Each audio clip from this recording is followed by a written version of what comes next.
Someone in your camp is coughing. It started 3 days ago. Quiet at first. Easy to ignore. Today, two more people have the exact same cough, and suddenly it doesn't feel like coincidence anymore. You have no idea what's causing it. You have no idea if it spreads through touch, through the air itself, or through the water you all drink from the same shared source every single day. You have no hospital, no vaccine, no word for virus, no concept of a germ at all, not even the faintest idea that something too small to see could be the culprit. What you have is a decision to make, right now, tonight, before anyone sleeps, and getting it wrong could kill everyone you love. Do you stay close to the sick for warmth and comfort, the way you always have?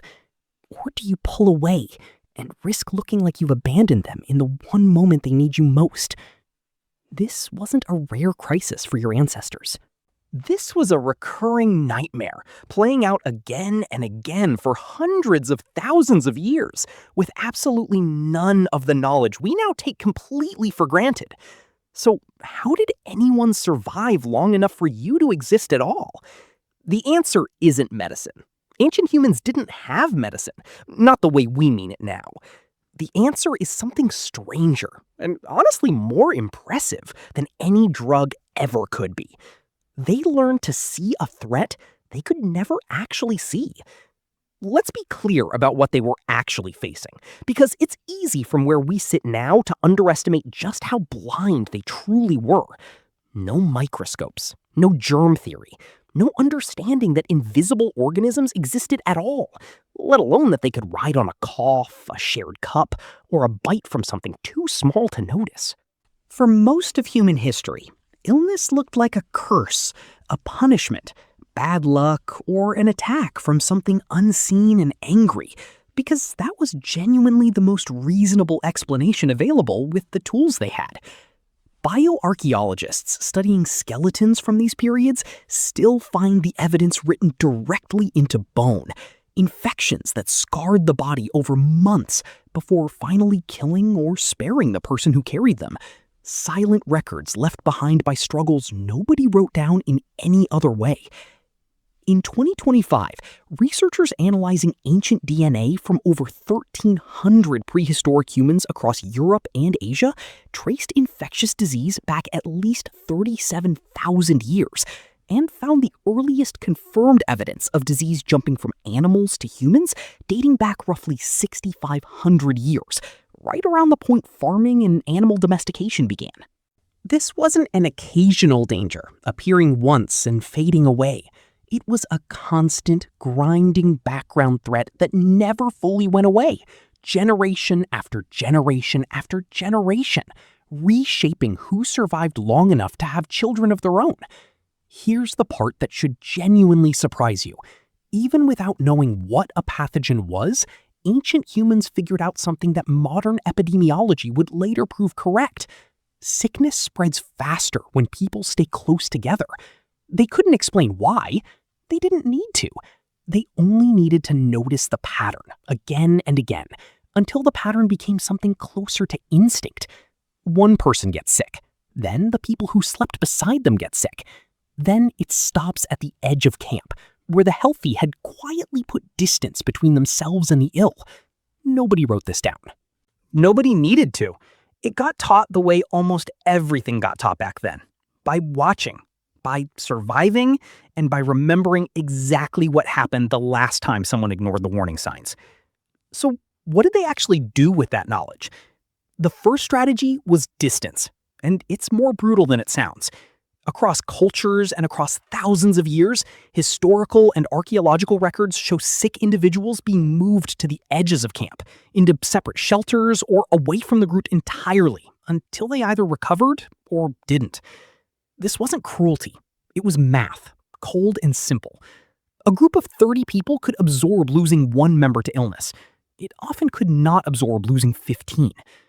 Every single culture that figured this out independently was running the same brutal calculation, without a single textbook to guide them. The second strategy involved something almost nobody expects. Selective compassion. While the group pulled back physically, someone almost always stayed close.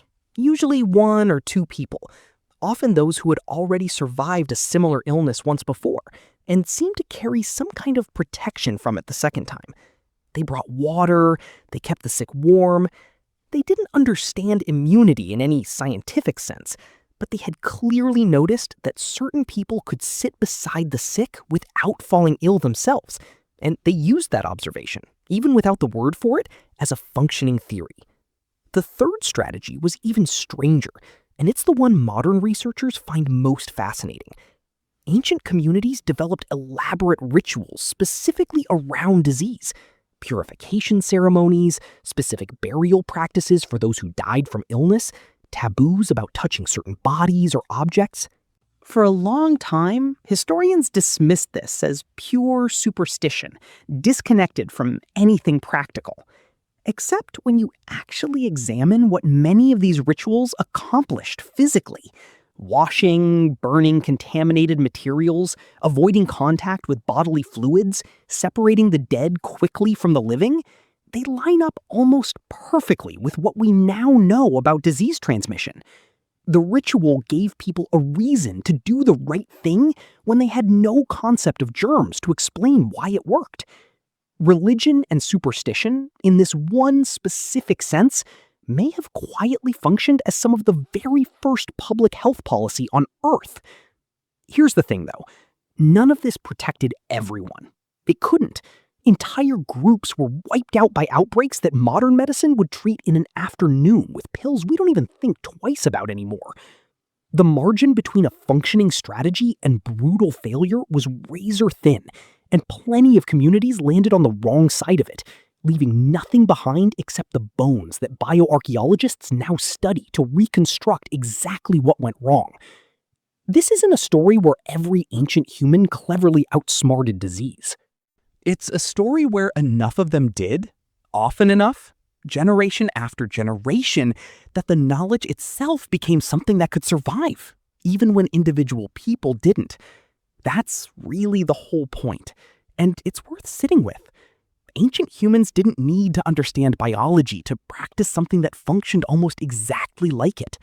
They observed. They remembered. They built rules around outcomes they couldn't explain, and then passed those rules down as instinct, tradition, and taboo, wrapped in language that had nothing to do with science but somehow still worked.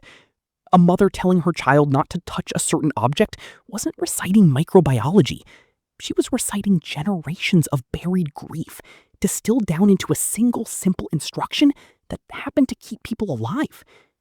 So the next time you wash your hands without thinking twice about it, or step back automatically from someone who's visibly sick, or feel that small instinctive pull to keep your distance from a coughing stranger on a train, remember that this reflex is ancient, inherited, and paid for at an almost unimaginable cost, measured across thousands of years and countless communities who didn't make it. You didn't invent caution around illness.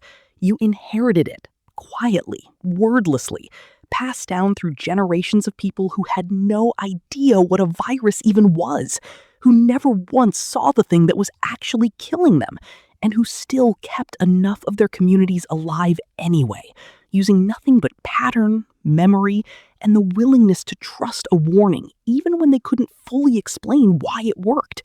They didn't need a microscope. They needed to notice, remember, and pass it on.